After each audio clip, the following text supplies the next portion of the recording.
अस्सलाम वालेकुम। आज हमारा इंग्लिश ग्रामर का लेक्चर नंबर 3 है, जिसके अंदर हम पढ़ेंगे what is phrase and the clause in the English grammar के इंग्लिश ग्रामर के अंदर फ्रेज़ क्या है, इंग्लिश ग्रामर के अंदर क्लॉज क्या चीज़ है। तो जैसे कि मैंने पहले कहा कि आपके पास आपकी नोटबुक और पेन लाजमी तौर पर होना चाहिए। आप साथ साथ अपने नोट्स बनाते रहेंगे तो आपको मसले मसाइल पेश नहीं आएंगे, और जब बाद में आपको रिवाइज़ करना होगा तो ये लेक्चर्स हैं आप उनको बाद में सुनेंगे और सामने आपके अपने हाथ के से लिखे हुए नोट्स मौजूद होंगे तो आपको आसानी पेश आएगी। तो सबसे पहले चलते हैं फ्रेज़ और क्लॉज की तरफ। जो क्लॉज होता है वो सेंटेंस का एक हिस्सा होता है जिसके अंदर वर्ब यानी कि जो काम किया जा रहा होता है या जिसकी तरफ ध्यान दिलाया जा रहा होता है वो मौजूद होता है, एक्शन मौजूद होता है और उसकी एक सेंस मौजूद होती है। जैसे इसकी एग्जांपल्स हैं, he must stop laughing, they have done the job, Tom likes the meat, we like the music that you brought. तो यहाँ पर इन सब की जो सेंस है वो कंप्लीट है। जबकि जो फ्रेज़ होती है उसका एक ख़ास मतलब होता है लेकिन उसमें वर्ब नहीं होता, उसके अंदर सब्जेक्ट हो भी नहीं होता, प्रेडिकेट भी नहीं होता। तो a phrase is a small group of words that adds meaning to the sentence, कि ये जो सेंटेंस है उसको मतलब तो देते हैं लेकिन खुद ये सेंटेंस नहीं होते। इनका जो अपना एक होता है, एक ख़ास मतलब तो होता है लेकिन ये मुकम्मल एक जुमला नहीं होते। A phrase is not a sentence because it is not a complete idea with a subject verb and a predicate. For example the information age, ये नाउन फ्रेज़ है। ये हम आगे आपको फ्रेज़ की भी आपको टाइप्स पढ़ाएंगे और क्लॉज की भी आपको टाइप्स इसी लेक्चर में पढ़ा देंगे, तो आपको परेशान होने की ज़रूरत नहीं है। तो यहाँ पर आप देख सकते हैं कि क्लॉज और फ्रेज़ में क्या फ़र्क है और क्लॉज क्या होता है, फ्रेज़ क्या होता है, वो भी हम आपको बता चुके हैं। जो क्लॉज होता है उसके अंदर सब्जेक्ट होता है, वर्ब होता है, उसकी एक सेंस बन रही होती है, और जो फ्रेज़ होती है उसके अंदर ना तो सब्जेक्ट होता है ना वर्ब होता है, लेकिन वो सब्जेक्ट के अंदर एक ख़ास मतलब का इजाफ़ा कर रहा होता है, एक ख़ास किस्म की बात पेश कर रहा होता है जिसका अपना एक ख़ास मतलब होता है, मकसद होता है। तो फ्रेज़ और क्लॉज़ेस के दरमियान यहाँ आप डिफरेंसेस देख सकते हैं कि phrase do not contain a subject and a predicate, के फ्रेज़ के अंदर ना सब्जेक्ट होता है ना प्रेडिकेट होता है। Phrases can not convey a complete thought, कि जो एक ख़ास जो एक मुकम्मल नज़रिया होता है वो फ्रेज़ पेश नहीं करता, आधी अधूरी बात करता है, लेकिन हाँ उसके पीछे एक मतलब होता है। Phrases can not stand alone, phrases अकेले नहीं स्टे कर सकते, उनको सेंटेंस की ज़रूरत होती है और वो सेंटेंस में इस्तेमाल होते हैं ताकि जो मतलब है उसको और ज़्यादा वाज़िया किया जा सके। Clauses contain a subject and a predicate, जो क्लॉजेस होते हैं वो सब्जेक्ट भी होते हैं, उनमें प्रेडिकेट भी होता है, मतलब कि जिस पे काम हो रहा होता है, जो काम कर रहा होता है या जिसकी तरफ फोकस सॉरी जो काम कर रहा होता है या जिसकी तरफ फोकस दिलाया जा रहा होता है वो सब्जेक्ट होता है और वो मौजूद होता है। और प्रेडिकेट मतलब कि जो यानी कि जो काम किया जा रहा है या जिसकी तरफ फोकस दिलाया जा रहा है वो भी उसके अंदर मौजूद होता है। तो आप यहाँ पर देख सकते हैं कि जो फ्रेज़ और क्लॉज है उसके अंदर डिफरेंस क्या है। तो फिर क्लॉज के बारे में हमने आपको बता दिया, इसकी यहाँ 5 टाइप्स बताई गई हैं, बाकी टाइप्स भी बताई गई हैं, आप यहाँ पर वीडियो को पॉज करके देख सकते हैं। बाकी जो क्लॉज है वो एडजेक्टिव के तौर पर इस्तेमाल हो सकता है, एडवर्ब के इस तौर पर इस्तेमाल हो सकता है, नाउन के तौर पर इस्तेमाल हो सकता है, और ये उसका फंक्शन है मतलब कि वो ऐसे काम करता है। फंक्शनिंग का मतलब है कि मेथड ऑफ डूइंग वर्क, कि वो ऐसे काम करता है, ये उसका काम करने का तरीका कार है, मेथड ऑफ वर्क है, ये उसका काम करने का ये तरीका है। तो आप यहाँ पर देख सकते हैं। तो हमारे पास टाइप ऑफ क्लॉजेज हैं, तो हमारे पास ये 7 टाइप्स ऑफ क्लॉजेज हैं। अब इनको हम बारी बारी स्टडी कर लेंगे। सबसे पहले हमारे पास है इंडिपेंडेंट क्लॉज। इसको और किसी चीज़ की ज़रूरत नहीं होती, ये सेंटेंस के अंदर अकेला अपना वजूद कायम रख सकता है। The secret of life is honesty. ज़िंदगी की हकीकत सच्चाई है या सच्चाई में छुपी हुई है। एक इंडिपेंडेंट क्लॉज है। और जबकि जो डिपेंडेंट क्लॉज होता है उसको दूसरे इंडिपेंडेंट क्लॉज की ज़रूरत होती है, जैसे कि आप यहाँ पर दूसरी एग्जाम्पल में देख सकते हैं। लेकिन इंडिपेंडेंट क्लॉज हमेशा अकेला जो एज अ जुमले में अपना वजूद बरकरार रख सकता है, वो उसमें वहाँ पर एज इट इज़ इस्तेमाल हो सकता है। फिर इंडिपेंडेंट क्लॉज की आप यहाँ पर मुख्तलिफ एग्जाम्पल्स देख सकते हैं। Cheetahs are the fastest land animals in the world. Swimming and playing basketball are my favourite summer time activities. It is very important to brush your teeth 3 times a day। Twice भी वैसे ठीक होता है, यहाँ पर उन्होंने 3 दफ़ा लिख दिया है। खैर, कोई बहुत ही जल्लाद सिफ्त माँ होगी जो अपने बच्चों को कहती होगी, अगर तुमने 3 दफ़ा ब्रश नहीं किया तो मैं तुम्हें जान से मार दूँगी। होगी कोई जल्लाद सिफ्त माँ या अपनी बाप भी हो सकता है। नथिंग पर्सनल, ये ना यहाँ पे कोई फेमिनिस्ट हो कमेंट सेक्शन में बहुत ज़्यादा मेरी कर दे। खैर कोई बात नहीं, हैंडल किया जा सकता है। We can hardly wait to see our favorite artist।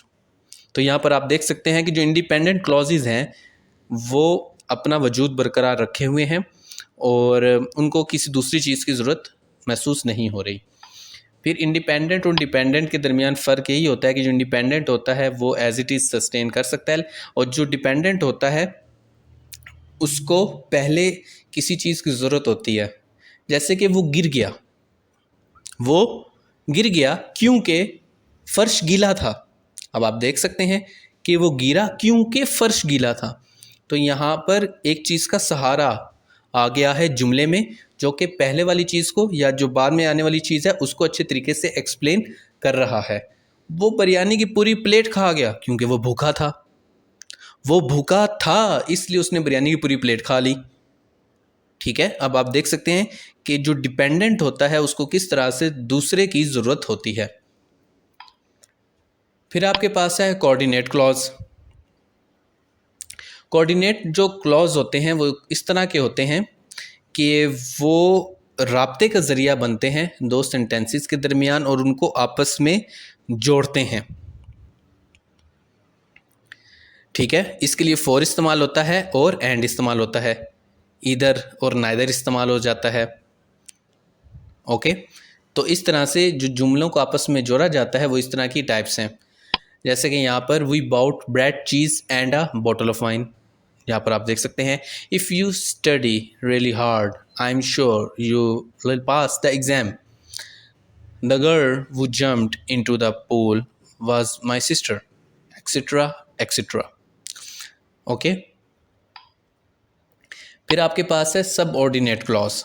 इसमें क्या होता है, do not express a complete thought, कि ये जो कंप्लीट थॉट होती है, जो सेंस होती है या जो इन्फॉर्मेशन होती है वो उसके अंदर कंप्लीट नहीं होती। जैसे this is the boy who won the first place in the race, कि जो वू वन द फर्स्ट, अब ये किसका सबऑर्डिनेट है, प्लेस इन द रेस का। अब आप यहाँ पर देख सकते हैं कि वो फर्स्ट है, भाई कहाँ फर्स्ट आया, वो जीता, क्या जीता, वो फेल हुआ, कैसे, कहाँ फेल हुआ, एक्सेट्रा एक्सेट्रा। और इसके अंदर सबऑर्डिनेट जो होती हैं कंजंक्शन इस्तेमाल होती हैं और आप यहाँ पर देख सकते हैं। जैसे कि यहाँ पर जो कनेक्शन है, जो कनेक्टिविटी है वो एंड के साथ आती है और कोमा के साथ आती है। जैसे I like bananas and I like grapes, and क्या है, कनेक्शन है। फिर कोमा कनेक्शन कायम करता है सबऑर्डिनेट और मेन क्लास के दरमियान। जैसे after she picks me up mum is taking me to buy shoes.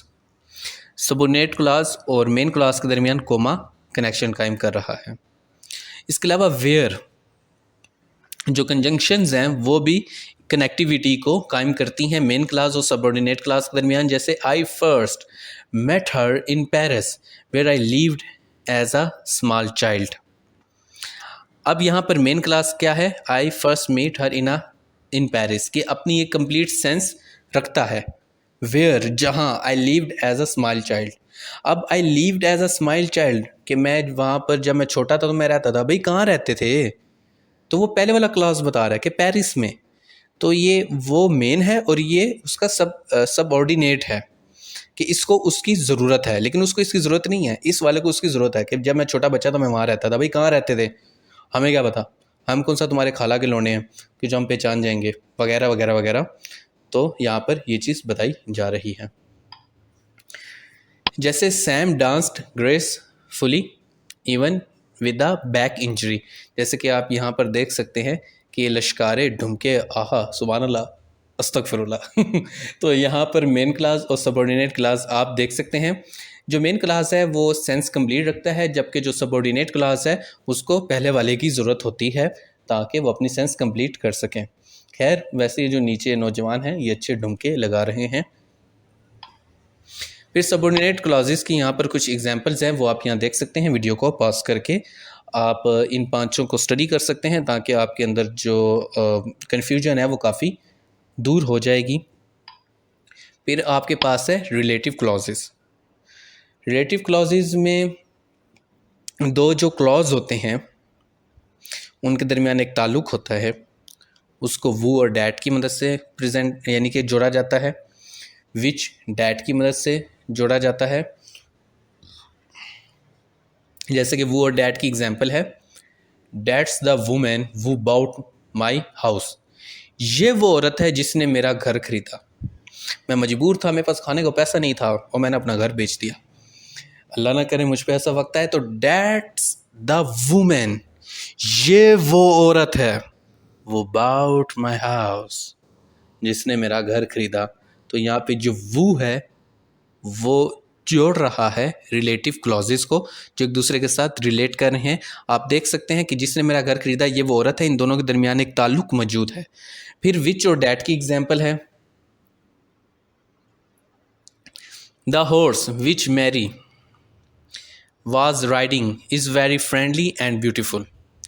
अब यहाँ पे जो घोड़ा और जिसके ऊपर मैरी राइड कर रही है, जो कि बहुत ही अच्छा रवैया रखता है और ख़ूबसूरत है, उसके दरमियान विच जो है वो राब्ता कायम कर रहा है।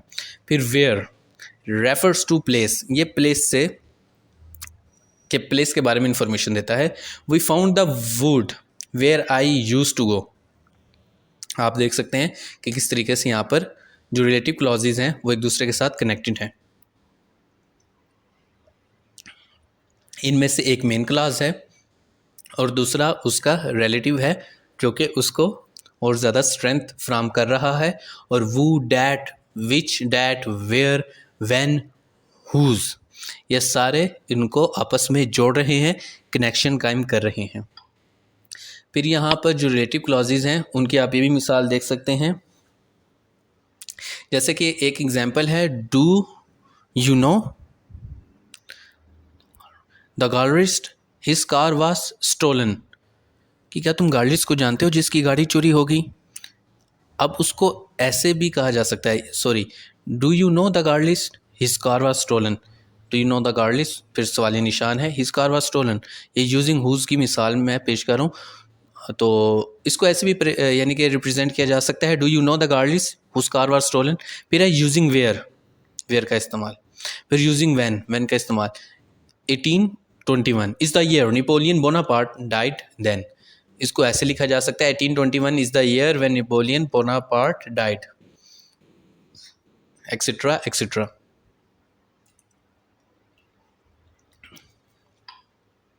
तो रिलेटिव क्लॉज में आप देख सकते हैं कि किस तरीके से मेन क्लॉज होता है, फिर उसमें एक रिलेटिव क्लॉज होता है और फिर मेन क्लॉज आ जाता है। My mother who has brown hair is standing there। ये तो राइम बन गई, तलांजिम तला यूनस से ज़्यादा अच्छी राइम तो ये बन गई है। तो my mother who has brown hair is standing there, आहा। तो यहाँ पर जो माई मदर है वो मेन क्लॉज है। फिर उसके बारे में जो इन्फॉर्मेशन दी जा रही है एक्स्ट्रा कि जिसके भूरे बाल हैं वो मेरी वालदा मोहतरमा है, मेरी नहीं, खैर मेरे वालिद इस के मतलब शायद खुश हो जाएं, लेकिन मैं अपनी असली माँ से ही खुश हूँ। तो my mother who has brown hair standing there. तो यहाँ पर आप इस मिसाल से अच्छे तरीके से देख सकते हैं कि बात का मकसद क्या है। फिर यहाँ पर भी आप वीडियो को पॉज करके देख सकते हैं, क्योंकि अब आपके पास काफ़ी इन्फॉर्मेशन आ गई है, तो आप अब उसको इस्तेमाल करते हुए इसको अपने आप पढ़ सकते हैं। तो वीडियो को पॉज करके आप इन सब को स्टडी कर सकते हैं। तो फिर है नाउन क्लास। नाउन क्लास क्या होती है कि जो कि एक फंक्शन एज अ नाउन, यानी कि जो नाउन के तौर पे एक्ट करती है, परफॉर्म करती है। तो यहाँ पर आप उसकी मिसाल देख सकते हैं। अब आप यहाँ पर इसकी डेफिनेशन भी देख सकते हैं कि जो नाउन क्लास है वो डिपेंडेंट होती है या सबऑर्डिनेट होती है, जो कि प्ले करती है रोल नाउन का। Name as a person, a place or a thing. Like any noun, a noun clause can be a subject, an object or a complement. जैसे कि एग्जांपल देखते हैं, a noun clause can be a subject of a verb, जैसे what Bailey did shocked his friend, कि जो बेली ने किया वो उसने उसके दोस्तों को हैरान किया। तो यहाँ पर जो बिली है, व्हाट बिली डिड, के जो बिली ने किया वो क्या है, वो एक नाउन क्लॉज के तौर पर इस्तेमाल हो रहा है। तो अब यहाँ पर इन तमाम मिसालों को देख सकते हैं। फिर एडजेक्टिव क्लॉज वो होती है जो सिफ्त के बारे में बताती है, जो किसी करैक्टरिस्टिक के बारे में बताती है, जो किसी ऐसी चीज़ के बारे में बताती है कि जो किसी चीज़ की खूबी या खामी को बताते हैं। जैसे कि the cake that she bought was delicious, कि उसने जो केक ख़रीदा था वो बहुत ही मज़ेदार है। तो यहाँ पर आप देख सकते हैं कि किस तरीके से ये जो एडजेक्टिव क्लॉज हैं ये इस्तेमाल होती हैं किसी भी चीज़ की के जो करैक्टरिस्टिक्स होते हैं उनको बताने के लिए। तो आप यहाँ पर इनको स्टडी कर सकते हैं। जैसे कि दिस ओल्ड मैन वो stumbled against a stone. The elephant is an animal which has tusk. She is the girl whose husband divorced her. तो यहाँ पर आपको मेन क्लॉजेस के साथ एग्जेक्टिव क्लॉजेस दिखाए गए हैं। मेन क्लॉज के अंदर मेन बंदा होता है और फिर उसके मुतल्लिक जो नज़रिया होता है, जो करैक्टरिस्टिक्स होते हैं या जो ट्रेट्स होते हैं या जो एक स्पेसिफिक इंफॉर्मेशन होती है वो बताई जाती है। तो इस तरह से एक मेन क्लॉज होता है और उसके साथ एक एग्जेक्टिव क्लॉज भी हो सकता है। तो एडवर्ब जो क्लॉज है वो वर्ब की जगह इस्तेमाल होने वाला होता है, जैसे how, when, where, why, to what extent. जैसे एग्जांपल है, if Sam calls please tell him that I will be late. तो आप यहाँ पर देख सकते हैं कि एक क्लॉज जो है वो एडवर्ब के तौर पर इस्तेमाल हो रहा है और दूसरा मेन क्लॉज है। तो यहाँ पर भी आप इसको वीडियो को पॉज करके देख सकते हैं। तो एडवर्ब क्लॉज में जैसे कि टाइप्स हैं उसकी, टाइम है, प्लेस है, मैनर है, रीज़न है, कंडीशन है, एक्सटेंट है, कंपैरिजन है, इफेक्ट है, कंट्रास्ट है, पर्पस है। तो ये तमाम उसकी टाइप्स होती हैं और यूज़ इन अ सेंटेंस आप उसको देख सकते हैं। जैसे टाइम है, all stood up when the president came. She studies where I study. Try to finish it as she has shown you. तो आप यहाँ पर देख सकते हैं कि किस तरह से जो एडवर्ब क्लॉजेस हैं वो कैसे इस्तेमाल होते हैं मेन क्लॉज के साथ। फिर जैसे आपके पास फ्रेज़ है। फ्रेज़ क्या है, जैसे आपको बताया था कि इसके अंदर ना कोई वर्ब होता है, ना ही सेंटेंस है, ना इसके अंदर कोई ऑब्जेक्ट होता है, लेकिन इसका एक ख़ास मकसद होता है और इसका एक ख़ास मतलब होता है। तो इसके अंदर नाउन फ्रेजेस आ जाते हैं, वर्ब फ्रेजेस आ जाते हैं और बाकी मुख्तलिफ फ्रेजेस आ जाते हैं। इसकी मिसाल नाउन फ्रेज में है, जैसे a tiny mouse. Adjective phrase है वेरी टॉल। प्रिंसिपल फ्रेज़ है यानी कि आपके पास गमी खुशी। प्रोपोर्शनल फ्रेज़ है on the table. Verb phrase है वाज रीडिंग। एडवर्ब फ्रेज़ है ओनली ओकेशनल। और ये बाकी तमाम भी आपके पास हैं। फ्रेजेस जो होते हैं इनका एक ख़ास आइडिया होता है, एक ख़ास तसव्वुर होता है, एक ख़ास थॉट होता है जो कि कंप्लीट सेंस नहीं रखता होता, लेकिन एक किसी ख़ास चीज़ की तरफ इंडिकेट कर रहा होता है। तो यहाँ पर भी आपको दिखाए गए हैं मुख्तलिफ़ टाइप के फ्रेजेस। तो अब उम्मीद करते हैं कि आपको हमारी लेक्चर्स पसंद आते होंगे और हमारी ये मेहनत पसंद आती होगी। तो जैसे कि हमारा वादा था कि जब ये सीरीज़ कंप्लीट होगी तो आप मिस्टर शर्लॉक होम्स की तरह अच्छे तरीके से इंग्लिश को ना सिर्फ बोल सकेंगे बल्कि मिस्टर शर्लॉक होम्स जो कि इंग्लैंड से ताल्लुक़ रखते हैं, आप उनकी तरह अंग्रेज़ी बोल सकेंगे इंशाल्लाह ताला। बस मकसद ये है कि आप लोग अच्छी तैयारी कर सकें और इसके अलावा मकसद ये है कि आप लोग आपस में प्रैक्टिस करें। आप अपना कोई दोस्त ढूँढ लें और उसके साथ रोज़ 1 घंटा कोशिश करें इंग्लिश में बातचीत करने की। और जो आपकी बुक्स हैं वो इंग्लिश में ही हैं। माइंड में तो आप अपनी इंग्लिश बना लेते हैं, अब आपने उसको अल्फाज की सूरत में लाना है। और जो लिंग्विस्टिक के एक्सपर्ट्स हैं वो ये कहते हैं कि 4 से 5 साल लगते हैं वो दिमाग के अंदर सेल्स बनने में। ये न्यूरो साइंटिस्ट भी कहते हैं कि जो मदर लैंग्वेज के भी सेल हैं वो 4 से 5 साल में बनते हैं। तो अब अगर आप कोई ज़बान सीखना चाहते हैं तो आप उसको डेली बेसिस पे रोज़ बोलें, तो उससे रिलेटेड जो न्यूरॉन सेल्स हैं वो आपके दिमाग में बनना शुरू हो जाएंगे और फिर एक वक्त आएगा कि आप उसको अपनी मदर लैंग्वेज के तौर पर बोल सकेंगे। वैसे ये मूवी अच्छी है शर्लॉक होम्स, ये रॉबर्ट डाउनी जूनियर की, जिन्होंने आयरन मैन का भी रोल प्ले किया था, आप ये देख सकते हैं। तो चैनल पर बार बार आने के लिए और वीडियोस देखने के लिए आप सभी लोगों का बहुत बहुत शुक्रिया। हम उम्मीद करते हैं कि आपको हमारी मेहनत पसंद आती होगी और आप इसको लाइक शेयर सब्सक्राइब कीजिए और उन लोगों के साथ शेयर कीजिए जो कि huge amount of academy fees नहीं भर सकते। खैर वैसे मैं कुछ ऐसा भी सोच रहा हूँ कि वो लोग जो यूट्यूब भी अफोर्ड नहीं कर सकते तो उनके लिए क्या किया जाए। खैर ये दुआ कीजिए।